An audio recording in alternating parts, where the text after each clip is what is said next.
Italy का visa कैसे हासिल किया जाए, जानिए। हेलो दोस्तों, हमारे चैनल ताज़ कुरैशी में खुश आमदीद। अगर आप यहाँ नए हैं तो बराह करम हमारे चैनल को फॉलो कर लें और घंटी के बटन को दबा दें ताकि हमारी हर आने वाली वीडियो आप तक पहुँच सके। तालीम, सियाहत और रोज़गार के हुसूल के लिए इटली जाने के ख्वाहिशमंद अफराद को ये इस वीडियो में बहुत मालूमात मिल सकती हैं जो आपको इटली का वीज़ा हासिल करने में काफ़ी मदद देगी। सबसे पहली बात यह है कि बहैसियत पाकिस्तानी आपको इटली में दाखिल होने के लिए आपके पास वीज़ा होना लाजमी है, जबकि कुछ ममालिक ऐसे हैं जिनके शहरियों को वहां जाने के लिए किसी वीज़े की बिल्कुल ज़रूरत नहीं। दोस्तों, वीज़ा हासिल करने के लिए रिक्वायरमेंट्स नोट कर लें। इटली के वीज़ा के लिए कामयाबी के साथ दरख्वास्त देने के लिए आपको अपने सफ़र के बारे में दुरुस्त दस्तावेज़ात और मालूमात का मुकम्मल सेट फराहम करना होगा। एक मुकम्मल और दस्तखत शुदा वीज़ा दरख्वास्त फॉर्म लाजमी है और उसके साथ दर्ज झैल दस्तावेज़ात मुंसलिक होने चाहिए। 2 पाकिस्तानी पासपोर्ट। 3 2 हालिया पासपोर्ट साइज़ तस्वीरें। 5 अपने अखराजात को पूरा करने के लिए माली ज़राए का सबूत। 6 रहाइश का सबूत जैसे होटल, एयरबीएनबी, इटली में घर का पता वगैरह।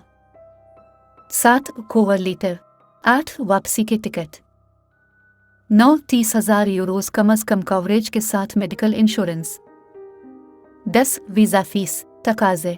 इसके अलावा यूरोपीय यूनियन से ताल्लुक़ न रखने वाले ममालिक के शहरी 90 दिन से ज़ायद अरसे तक इटली जाने या वहाँ काम करने की मनसूबाबंदी कर सकते हैं।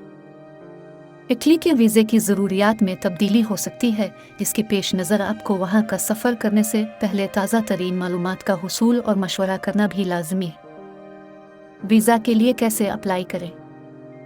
वीज़े के हुसूल के लिए इटली वीज़ा की वेबसाइट पर जाएं और वहां आप अपनी कौमियत और रिहायशी मुल्क के ऑप्शन में इंदराज करें। इसके बाद आप कितनी मुद्दत तक 90 दिन तक या 90 से ज़ायद दिन के लिए जाने की क्या मनसूबाबंदी कर रहे हैं और आपके वहां जाने की वजह क्या है, इसके बारे में तफसीलात दर्ज करें।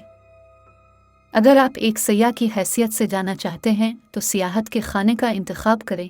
आपको वीज़ा की ज़रूरत है तो ये बताने के लिए तस्दीक पर क्लिक करें और ये बात भी जहन में रखिए कि अगर आप शेंगेन वीज़ा जोन में 26 से ज़ायद ममालिक का दौरा कर रहे हैं तो अब हर मुल्क के लिए वीज़ा की ज़रूरत नहीं है। इतालवी वीज़ा कैसे हासिल करना है? अगर आपको वीज़ा की ज़रूरत हुई तो आपको वेबसाइट के उसी सफ़े पर ले जाया जाएगा। ये बात भी जहन नशीन कर लें कि एक बार दरख्वास्त की जमा कराने की सूरत में ये ज़मानत नहीं दी जाती कि आपको वीज़ा लाजमी मिलेगा, लिहाजा इस वक्त तक सफ़र ना करें जब तक कि आपके पास असल वीज़ा नहीं है। अगर आपके जहन में मज़ीद सवालात हों या अपने वीज़ा की दरख्वास्त के साथ किसी मदद की ज़रूरत हो तो आप इस सफ़ा पर कुछ ईमेल एड्रेस मौजूद हैं जिनसे राब्ता किया जा सकता है। याद रखिए, वीज़ा के हवाले से सवालात के लिए बराह रास्त अपने मुल्क में सिफारत खाने या कौंसल खाने के दिए गए ईमेल एड्रेस पर भी राब्ता कर सकते हैं। दोस्तों, मुझे उम्मीद है कि आपको ये वीडियो पसंद आई होगी। अगर आपको ये पसंद आए तो बराह करम हमारे चैनल को फॉलो कर लें और इस वीडियो को लाइक शेयर करना ना भूलें। शुक्रिया।